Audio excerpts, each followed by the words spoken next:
Sahana vavatu, sahano bhunaktu, sahaviryan karavavahai, tejasvinavadhitamastu ma vidvishavahai. Om Shanti Shanti Shanti. Om. Good. Welcome to you. Welcome to our webcast of our Saturday morning class on Shankaracharya's Atma Bodha. We continue today with verse 56. We'll begin. The topic is knowledge of Brahman. And to introduce the verse very briefly, Brahman is nirguna. Nirguna Brahman is the ultimate truth, absolute reality. Guna means quality.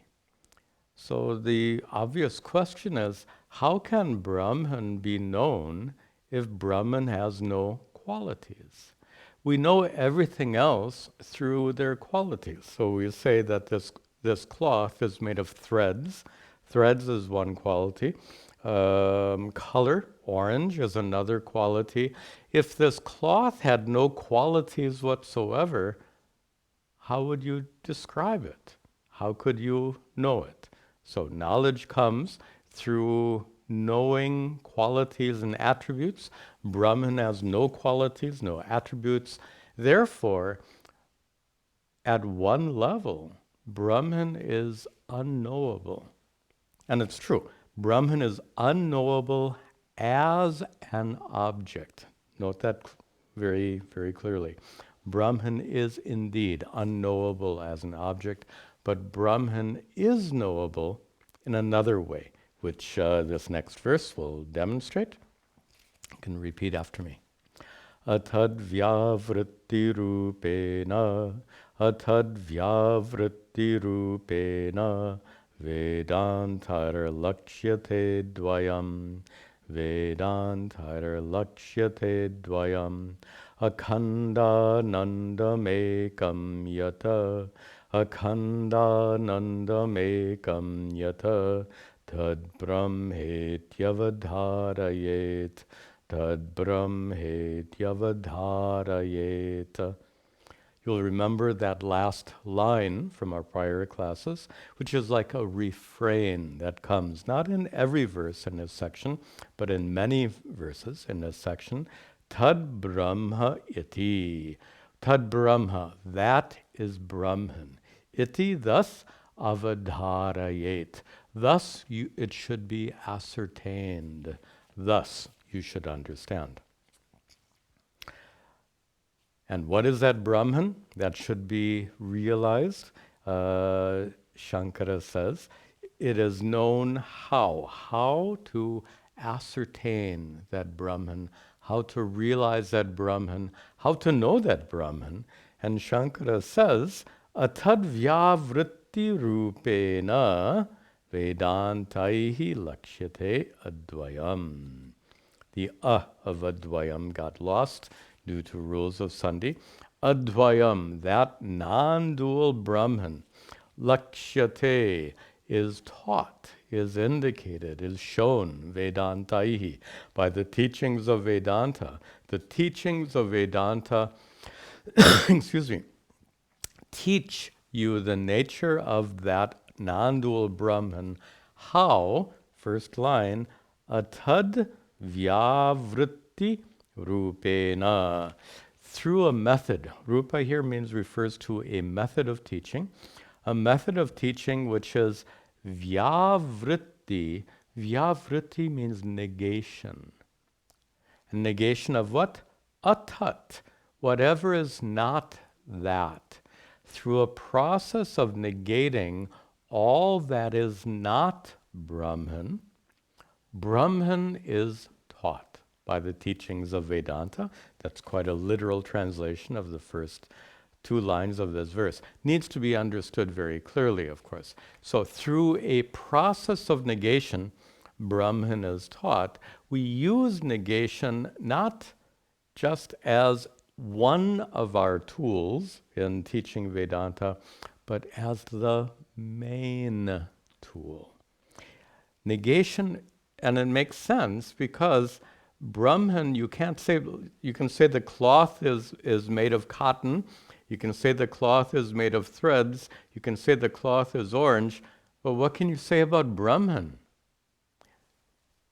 So instead of defining Brahman positively through words of assertion, Vedanta leads you to discover Brahman through words of negation. Atat vyavritti. The vyavritti, negation of atat, that which is not that which is not Brahman. And this process of negation is brilliantly explained by one of my favorite metaphors, drishtantas. Shankara doesn't specifically refer to that drishtanta here, but he implies it. It's so famous, it has a special name. Arundhati Darshana Nyaya. Here, Nyaya means a metaphor. A Nyaya which is based on the darshana, the seeing of Arundhati. Arundhati is the name of a star, and you need to know the context in order to understand this metaphor. The context is a traditional Hindu wedding. The wedding will go on for 3 or 4 days. Towards the end of the wedding, after the main ceremonies have been completed, the priest takes the bride, the newly married, bride and groom, are taken outside, and this is at nighttime. The priest takes them outside, and in part of a ritual, the priest makes them look at a particular star. It's actually a double star. Some stars they look like one star, but if you look through a telescope, you see that there are two. So this star called Arundhati here is actually a double star. One star is Arundhati, and the other star is Vasishta. Some of you may know that the sage Vasishta was married to Arundhati, and their marriage is often held up as an ideal marriage. They were inseparable. So just as the sage Vasishta and his wife Arundhati were inseparable, and just as those two stars, Vasishta and Arundhati, the stars are inseparably connected, the priest makes the newly married couple look at this star so to bless them that their marriage they should also be inseparably connected. Now, the way the metaphor works, though, is how does the priest make them look at this particular star? They can't just look at the stars in general. They have to look at that particular star. If the priest just says, look, if the priest speaks Hindi, he'll say, hey, dekho, tar dekho. look at the star. And the priest has to point out the particular star. And the way the priest does so is by leading them through a process. In fact, the priest will start by pointing to a tree. You say, vo vriksh dekho. Look at that tree. I don't know if you use vriksh or paired, whatever you call a tree. Look at that tree, he says. Do you see the tree? The priest asks the couple. You say, yes, we see the tree. Then the priest says, do you see the branch on the lower right side of the tree? Yes, we see the branch. Do you see the fork in the branch of that tree? Yes, we see the fork. Do you see the star in the fork of the branch of the tree? They say, yes, we see that star. And the priest says, that's not Arundhati. But then the priest continues, says, look a little further to the right and up. Do you see that really bright star? Yes, we see that star. The priest says, but that's not Arundhati. But look further right and a little bit further up. Do you see the dimmer star? Yes, that's not Arundhati. But look here, and they go through this process several times. The priest keeps leading them from one star to another. Each time he negates the star and then leads them towards another star. It's a process of negation that ultimately leads the newly married couple to see the particular star called Arundhati. It's a wonderful example because it uses a process of negation to lead them to discover that particular star. And this is so appropriate with regard to knowledge of Brahman. Consider this. When they look up at the sky for the very first time, this is a tricky question. They're looking at all the stars. Do they see Arundhati or not? They do. Arundhati is one of the thousands of stars they see. They see Arundhati in general, but they don't see the particular star that's Arundhati. In the same way, everything you experience is a manifestation of Brahman. Can you say Brahman is completely unknown since Brahman is present in everything you experience? You can't say that. Brahman is known in general. Just like when they look up at the sky, Arundhati is known in general, but they need this methodology to see Arundhati in particular. In the same way, Brahman is known in general as a reality because of which everything exists. But in order to know exactly and particularly what is that Brahman, this methodology of negation is required. Through a process of negation, you're led to discover that Brahman. But there's a problem here. I've mentioned before, every metaphor has a limitation. Every metaphor has a problem. If a metaphor were perfect, it wouldn't be a metaphor, it would be the actual thing. Here the problem is, how can negation and negation alone lead you to gain knowledge of Brahman? The defect of the metaphor is they're experiencing particular stars outside. They're looking at one star and another star and another star. That's not how we understand Brahman. The process of negation is not that Brahman is not an elephant. Look at that. If you start to negate, Brahman is not an elephant, Brahman is not a cow, Brahman is not a car, Brahman is not a house, how will that ever culminate in knowledge of Brahman? Well, there are two factors here. One factor is the example I just gave was random negation. Random negation is useless. Just like if they're looking out at the stars, the priest isn't going to say, look over there, that is not Arundhati. Look over there, that is not Arundhati. It's not a random process of negation.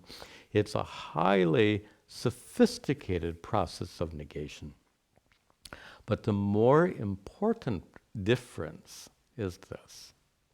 Pure negation cannot lead you to knowledge of Brahman unless the Brahman you're gaining knowledge of is already present in your experience, just as that star they're looking for is already present in their experience, but not recognized for what it truly is.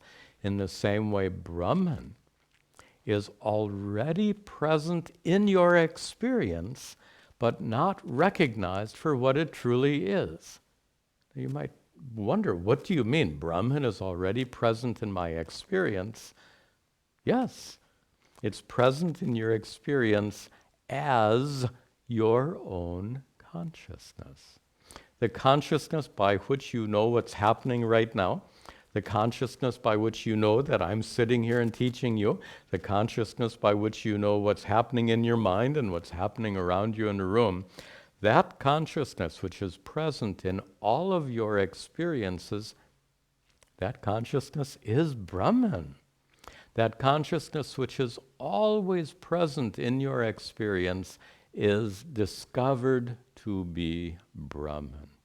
I said before, Brahman cannot be known as an object. Watch this very carefully. Brahman can never be known as an object. Brahman can be known as yourself, as your own true nature. In fact, the only way that Brahman can be known is as your own true nature. Excuse me. And that's what Shankara says in the next line.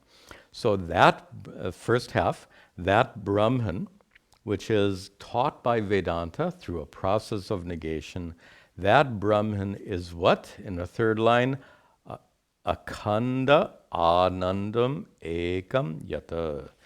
That Brahman is yat, that which is ekam, one what? Akhanda ananda. Ananda, usually mistranslated as bliss. I've translated here as fullness. And akhanda, partless, limitless, endless, vast.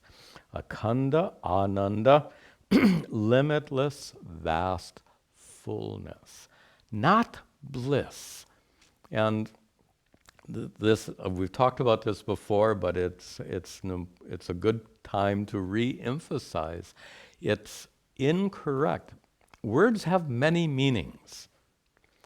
Ananda does mean bliss in some contexts, but here it cannot mean bliss because bliss is what you experience. Whatever you experience is transient, comes and goes. Here we're talking about Brahman. Brahman is not a transient experience. So to translate Ananda as bliss turns Brahman into an object of experience. Brahman is neither an object, nor is Brahman something you can experience. Brahman is your true nature as Satchidananda Atma, that unborn, unchanging consciousness. So tad Brahma iti avadharayet, you should understand that Brahman in this way. Iti avadharayet, you should understand Brahman in this way. In what manner? As akhanda ananda, as your innate, limitless fullness. In fact, nicely, the very next verse is going to show us why translating Ananda as bliss is incorrect. And Shankara just makes it very clear in the next verse. Let's see that. Akhanda nanda rupasya, akhanda nanda rupasya, tasya nanda lavashataha, tasya nanda lavashataha, brahmadyastharatam yena, brahmadyastharatam yena, bhavantyanandino kilaha, bhavantyanandino kilaha. Start in the third line. Brahma adyaha. Brahma here is Brahmaji, the God as creator. So, and adyaha is plural for etc. So referring to gods like Brahman. Brahma, etc., Brahmadyaha, gods like Brahmaji. What about those gods? They are ashritaha in the end of the second line. Ashritaha, they literally depend on, and you can see the preceding word ananda. So they depend on ananda, they enjoy ananda. Literally, they depend on ananda, but in context, you might say, gods like Brahman enjoy or experience ananda. What kind of ananda do they experience? They experience ananda lava.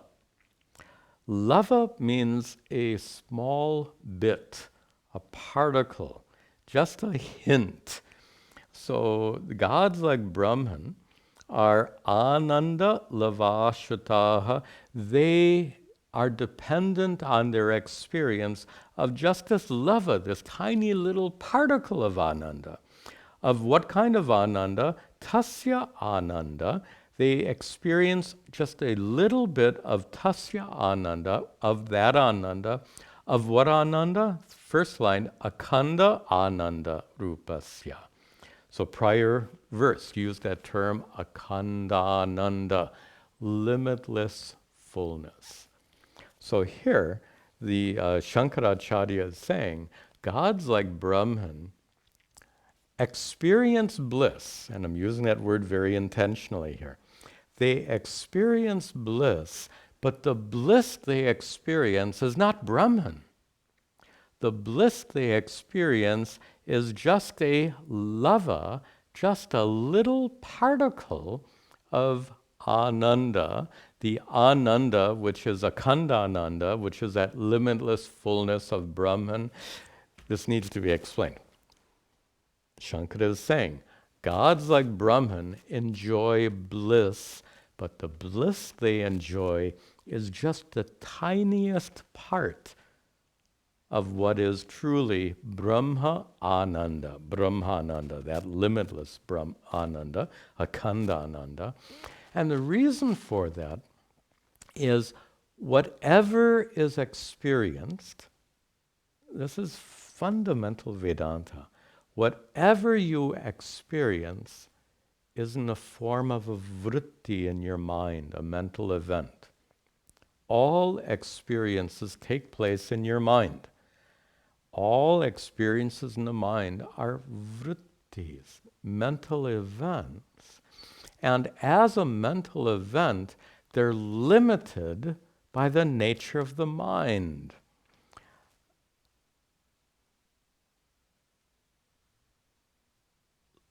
Consciousness, look at this. Consciousness is vast, limitless, all-pervasive.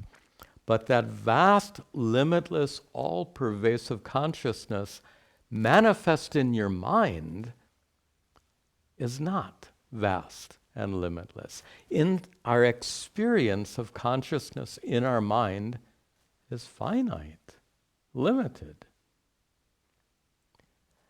Even though consciousness is limitless, the limitless consciousness manifest in your mind is limited due to the nature of the mind. And just to go back to our famous metaphor, by the way, we're not talking about clay pot right now, but we're talking about pot space. We use the pot in two ways.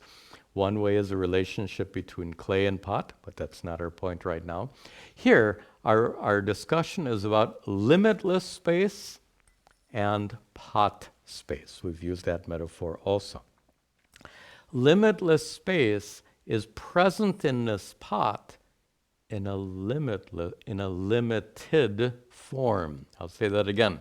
Limitless space is present in this pot in a limited form. In the same way, all pervasive consciousness is manifest in your mind in a limited form. And coming back to our verse, Akhandananda, limitless fullness, is manifest in your mind as limited bliss. I'll say that again. Akhandananda, limitless fullness, becomes manifest in your mind as a limited experience of bliss. Just as all pervasive consciousness is manifest in your mind in a limited way, in the same way Akhandananda, limitless fullness, is manifest in your mind in a limited way. That's our experience of bliss. And whatever bliss we experience is definitely limited because it comes and goes. That's true not only for you and me, it's even true for gods like Brahma. So Brahmaji has a mind, and in his mind, Akhandananda, limitless fullness, is manifest in the mind of Brahmaji. but because Brahmaji's mind is limited, the manifestation of that akhandananda, limitless fullness, it becomes limited by mind. The Shankara in the second half makes a reference, connects this to a very famous passage in the Taittiriya Upanishad, one of our important Upanishads. In the second half, Shankara goes on to say that Brahmadyaha, in the third line, those gods like Brahman, they, in the final line, Bhavanti, they Akhilaha, all of them. Brahmadyaha, gods like Brahman, Akhilaha, all of those gods like Brahman, Anandinaha Bhavanti, they become Anandinaha, they become happy, fulfilled, possessed of Ananda, they gain Ananda Taratamyena, respectively. Respectively means according to the level of the God, according to the level of the deity, they become endowed with Ananda to a particular degree. This idea of degrees of Ananda is taught in this very famous passage in the Taittiriya Upanishad. This passage is called Ananda Mimamsa. Mimamsa means an analysis of different kinds of Ananda. And I'm going to paraphrase. It's quite lengthy, but let me paraphrase it. If you haven't heard this, you'll find it very fascinating. The Upanishad begins by defining a basic unit of Ananda. Seriously, a basic unit of Ananda, which is the Ananda enjoyed by a young, healthy, educated person. That one unit of Ananda is called Manusha Ananda, the Ananda of a person. That's one unit of Ananda. But then, there are other beings who enjoy more Ananda because their minds are less limited. So a human being has a very limited mind and therefore enjoys limited Ananda. But what about Manushya Gandharva? That's another category of being. Gandharva, a celestial being, who's of a category, Manushya Gandharva, a human-like celestial being. And the text says that the Manushya Gandharva, the human-like celestial being, experiences Teye Shatam, 100 times as much Ananda. So if that one unit of Ananda enjoyed by a young, healthy, educated person, if that's one unit, then these beings called Manushya Gandharvas enjoy 100 times more Ananda. But then there's another category of being called Deva Gandharva. So Gandharva, celestial beings who are more like gods than people, they experience 100 times more than that. And then there's another category of being called Pitras, Pitra ancestors. The ancestors who are Chiraloka, who dwell eternally in the heavens, the ancestors enjoy 100 times more Ananda than that. This is Taratamya. These are relative degrees of Ananda. So we start with one unit of Ananda enjoyed by a Manusha, times 100 is the Ananda experienced by a Manusha Gandharva, a human-like celestial being. 100 times that is the Ananda experienced by a Deva Gandharva, and 100 times that is the Ananda experienced by the Pitras, the ancestors. And 100 times that is the Ananda experienced by the Ajana Devas. The gods who are born into heaven experience 100 times more ananda than the others.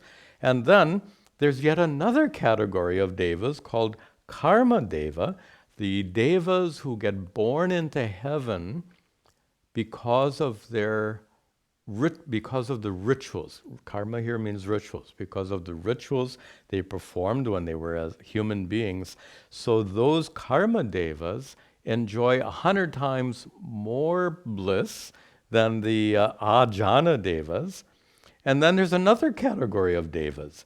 Devas like Agni and Surya and Vayu, they enjoy 100 times more ananda than that. But then, of course, Indra is the king of the gods. So Indra enjoys 100 times more ananda than the other devas. Then there is the ananda enjoyed by Brahaspati. Brahaspati is the guru of the gods, the priest of in heaven. So Brahaspati enjoys 100 times more ananda than even Indra.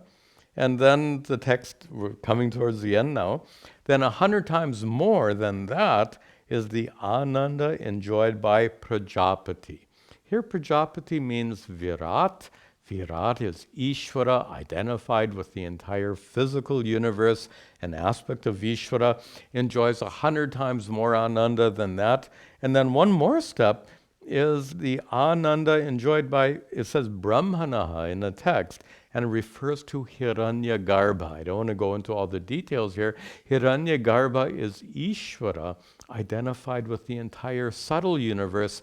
Ishvara's ananda is 100 times more than that. Here we have this taratamya, relative degrees of ananda, every degree being 100 times more than the prior ananda.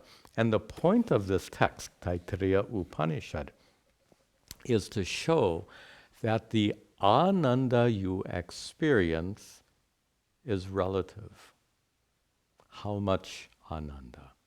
So if you're going to translate ananda as bliss, you're talking about something that's relative, something that has taratamya. It can be greater, it can be less. Therefore, it's not akhanda ananda. Akhanda, partless, limitless, full and complete. So here we're differentiating between ananda as an experiential bliss.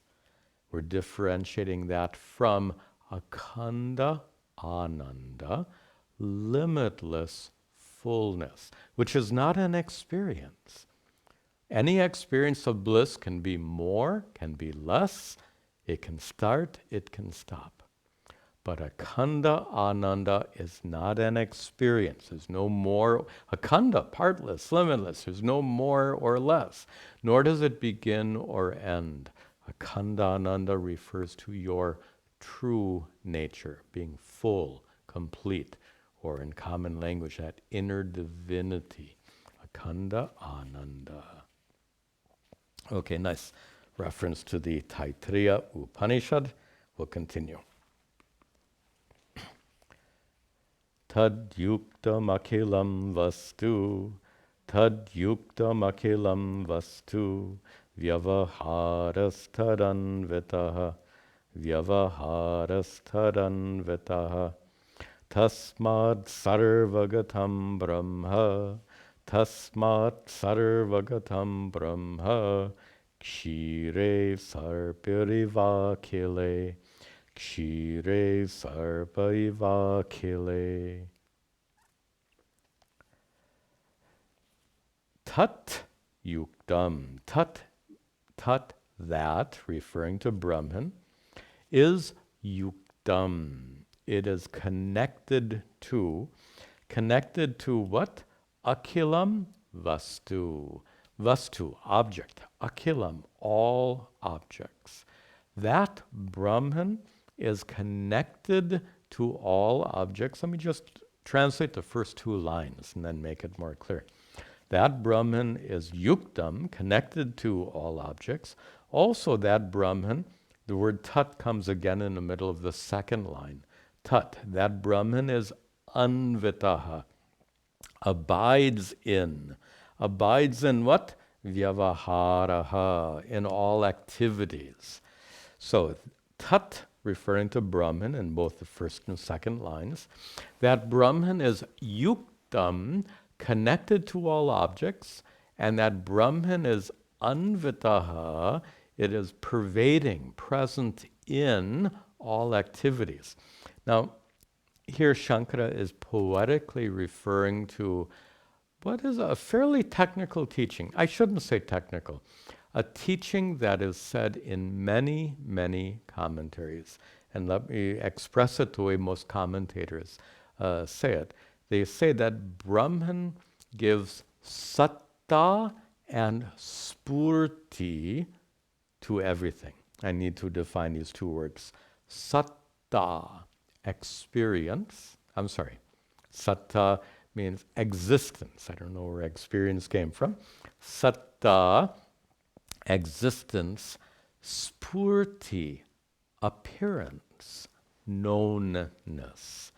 Brahman gives existence and knownness to everything that exists. What a beautiful expression. Brahman gives satta and spurti to everything. Brahma gives satta, existence, like clay gives existence to this pot. Brahman gives existence to the cosmos. But further, Brahman gives spurti, knownness to the universe. How does Brahman give knownness? By giving you consciousness. The consciousness by which you know the world around you, that consciousness is Brahman's manifestation in your mind as consciousness. In this way, Brahman, absolute reality, we've used that word, fabric of existence. But fabric of existence sounds, as fabric of existence explains satta.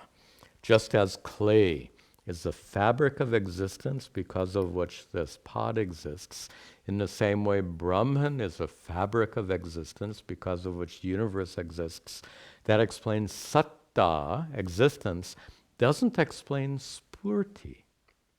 So this pot appears to you and to me. This pot appears due to consciousness. Therefore, that fabric of existence, because of which everything exists, we've talked about this before, that fabric of existence is not inert stuff. That fabric of existence is conscious reality. Brahman is the conscious reality that gives existence and knownness to all that exists. That's the meaning of the first line. Brahman is the conscious existence which gives satta, existence, and spurti, knownness, to all that exists. Tasmat, therefore, Brahman is sarvagatam. Brahma is all pervasive. As that conscious fabric of existence, Brahman pervades the universe. And here Shankara gives an interesting metaphor. Brahman pervades the universe how? And this metaphor is a little bit problematic. Look at it, first of all. He compares Brahman to, in the middle of the last line, sarpihi. Sarpi is one of the words used for ghee. Ghee, is the fat from milk, the oil or fat in milk. So sarpi, that milk fat is present, eva, sarpihi eva, just like ghee, I'll use the word ghee, just like ghee is present where? Kshire, in milk. Akhile, kshire, in all the milk. So if you have a glass of milk, and it has to be whole milk. Nowadays they have the skim milk where they've removed all the fat, so you can't use that as an example. Suppose you have a glass of whole milk. That glass of whole milk has ghee, milk fat in it. Where is the milk fat? Throughout. It's at the bottom, it's in the middle, it's at the top. It pervades. The milk fat pervades the milk. And here's a metaphor. Just like milk fat, just as ghee pervades milk, in the same way Brahman pervades the universe. Can you see the defect in that metaphor? Pretty easy to see the defect in this metaphor. You can remove the ghee from milk. It's done all the time. Can you remove Brahman from the universe? Can you remove clay from the pot? I'm pointing out the limitation of this metaphor. As I just got done saying, all metaphors have limits. So we have to use the metaphor properly. Here the metaphor is used to describe Brahman as being sarvagatam, all pervasive. And from that context, it's absolutely a perfect metaphor. Milk fat pervades the milk, completely pervades the milk, just as Brahman completely pervades the universe. No problem with the metaphor. Brahman pervades the universe. How? By giving satta, existence, and spurti, knownness, to all that exists. Okay. Next. Ananvastula mahrasvam, ananvastula ahasram, adhirgamajam avyayam, adhirgamajam avyayam, arupa gunavarnakyam, arupa gunavarnakyam, tad brahmetyavadharayeta, tad brahmetyavadharayeta. There's our refrain again. Tad Brahma, that is Brahman. Iti, thus avadharayet. Thus it should be realized. Thus it should be recognized. Thus it should be understood. How should Brahman be understood? Go up to the top. An anuhu astulam ahraswam dirgham. I'm stressing the because most of you know that negates the words. So Brahman is or un. Here, anu. Anu means small. Brahman is anu, not small. Then the next word, Brahman, is stula. By the way, the words run into each other. Anu plus astula becomes ananvastulam. Anyway, just Sanskrit rules. So Brahman is anu, not small. Brahman is astulam, not large.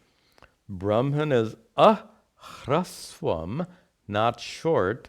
Brahman is dirgham, not long.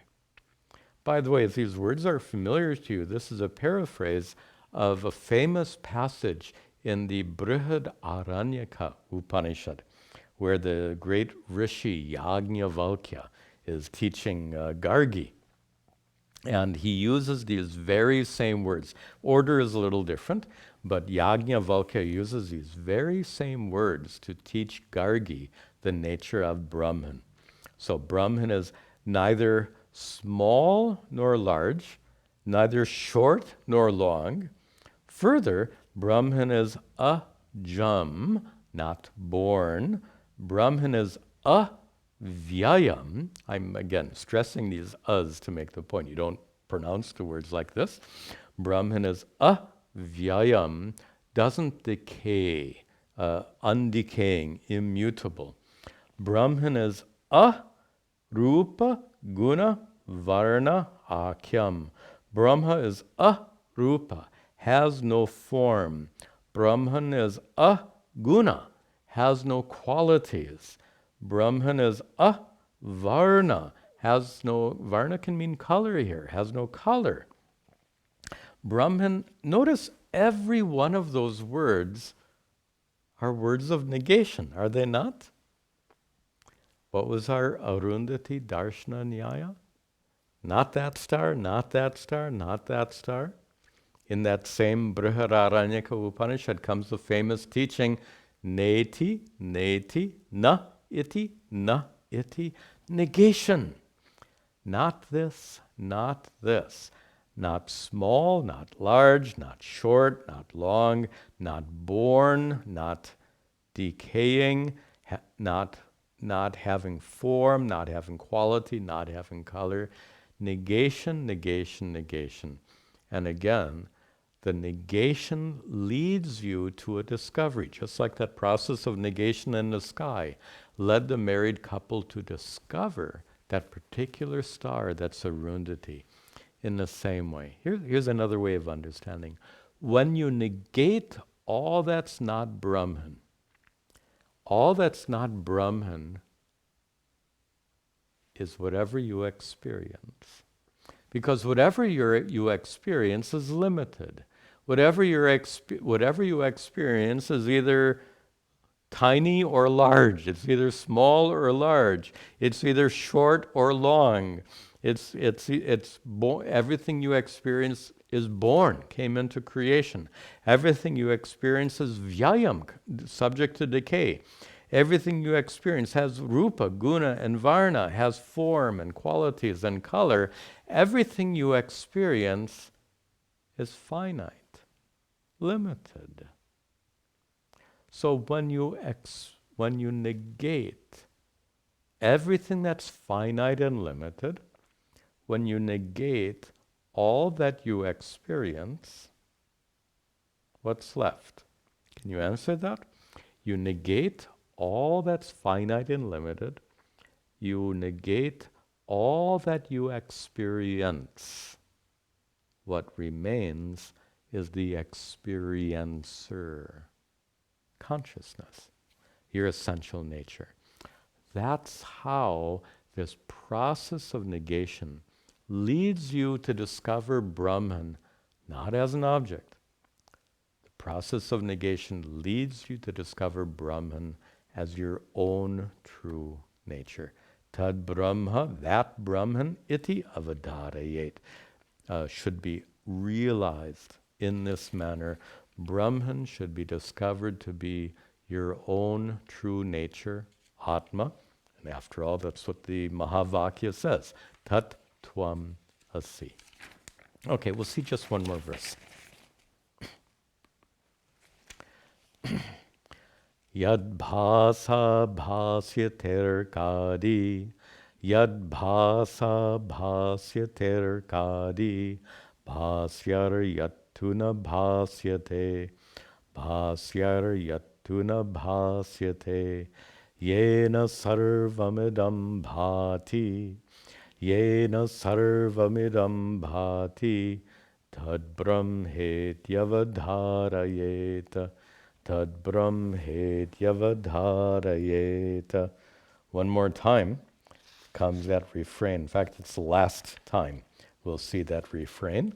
Tad Brahma, that is Brahman, iti avadharayet. Thus, in this manner, avadharayet, you should realize, it should be understood. Brahman should be known in this manner. In what manner? Back up the top. Brahman should be known how? Yat bhasa, yat refers to Brahman here. By whose light bhasyate arka adi. Arka, sun, adi, etc. So sun and moon and stars, arkadi. The sun, moon, and stars, bhasyate, are illumined, yat bhasa, by whose light? By the light of Brahman. It's a metaphor. By the light of Brahman, the sun, moon, and stars are known. It's a metaphor. What is being taught there? The sun shines. How do you know?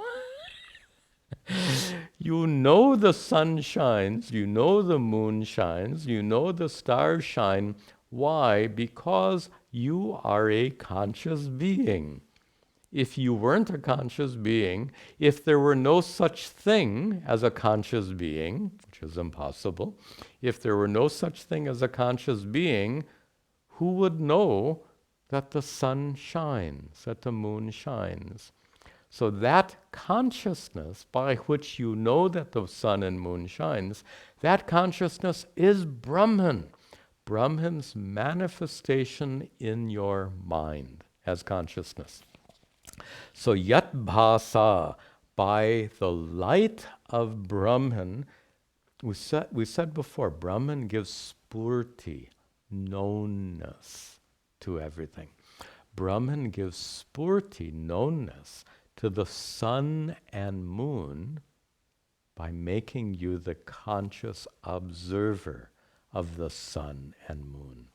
So yad bhasa, by the light of Brahman, shining objects like the sun and moon are known, but, and you see yat tu in the middle of the next line, tu, but Brahman is yat, that which na bhasyate, is not illumined bhasyaihi, by other lights. This is poetry, lovely poetry.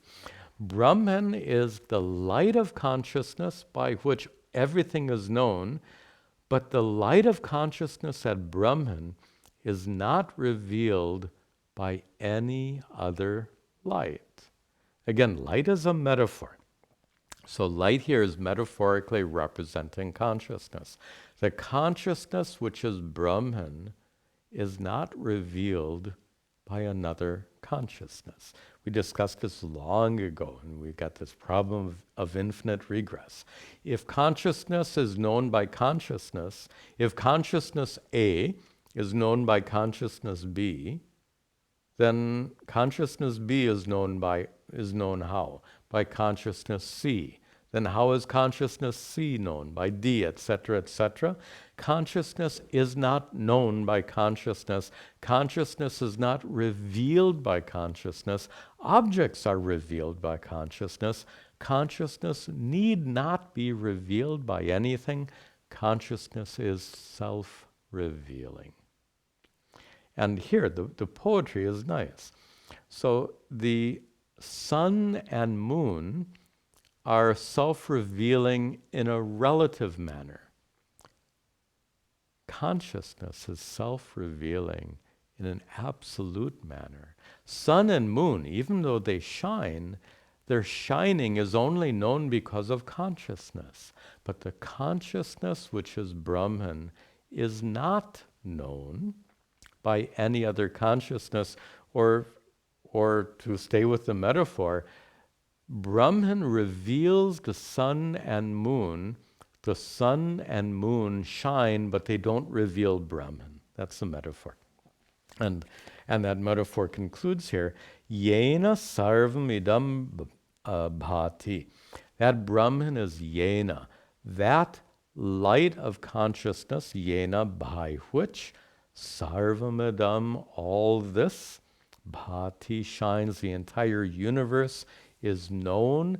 The entire universe can be known because of consciousness, the consciousness manifest in your mind and my mind, the consciousness which is due to that conscious fabric of reality, of existence, that we call Brahman. This verse is actually a paraphrase of a lovely mantra from, I think it occurs both in the Katha Upanishad and the Mundaka Upanishad. It's a lovely verse that we use at the time of Arati. Arati, as you know, is the concluding part of a ritual, puja, in which you show this light to the deity on the altar. And there's some irony in this in this arati. Let me conclude with it. This is lovely poetry and some interesting irony. The origin of arati, which you may or may not know, is in old times when there were no electric lights inside the temple.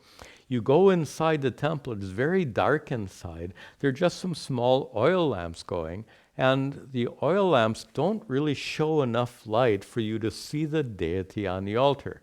The deity is present on the altar, but you can't see the deity clearly because of the lack of light. Then the priest comes with this arati light, usually with this very brightly burning camphor they use. And with that very brightly burning camphor, the priest makes you see the deity on the altar. So the light of that arati lamp reveals God's presence on the altar. And here comes the irony. How can light reveal God? Of course, we're talking about a deity on the altar, fine.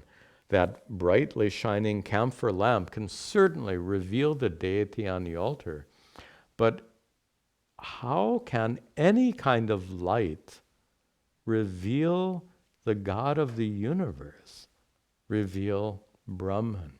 So the prayer that's often recited during the arati, as a priest is using that burning camphor lamp to reveal the deity on the altar, oftentimes the priest will chant this particular prayer that focuses on the irony. The prayer, Om na tatra suryo bhati na chandra tarakam. Tatra, there,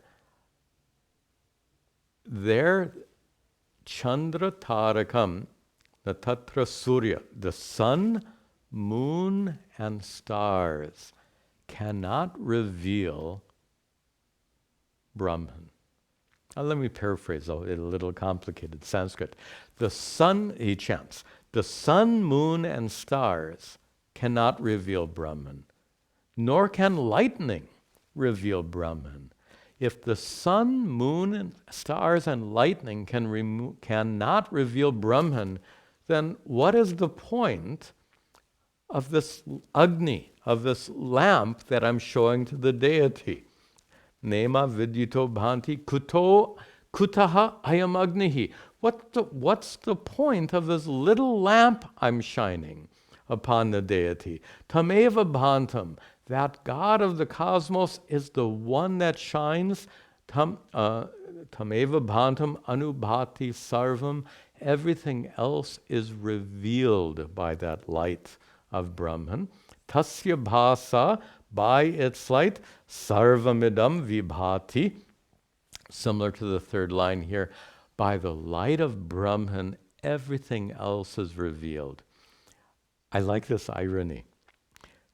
I don't know if the priest is aware of what he is chanting, but I hope you, the next time you go to a temple, if you go to a temple, when that priest is chanting, think about the irony of using a lamp to reveal the deity on the altar. Is fine. You can use a lamp to reveal the deity on the altar, but no light can reveal Brahman.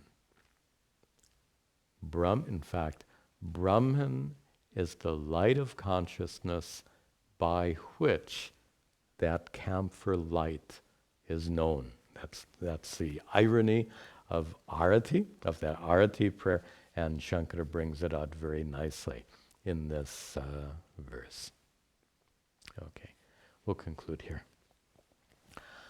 Om sarve bhavantu sukhinaha, sarve santu niramayaha, sarve bhadrani pashyantu, ma kaschad dukkha bhag bhaveta, asato ma satgamaya, tamaso ma jyotirgamaya, mrityorma amritangamaya. Om shanti shanti shanti. Shanti. Om Tat Sat.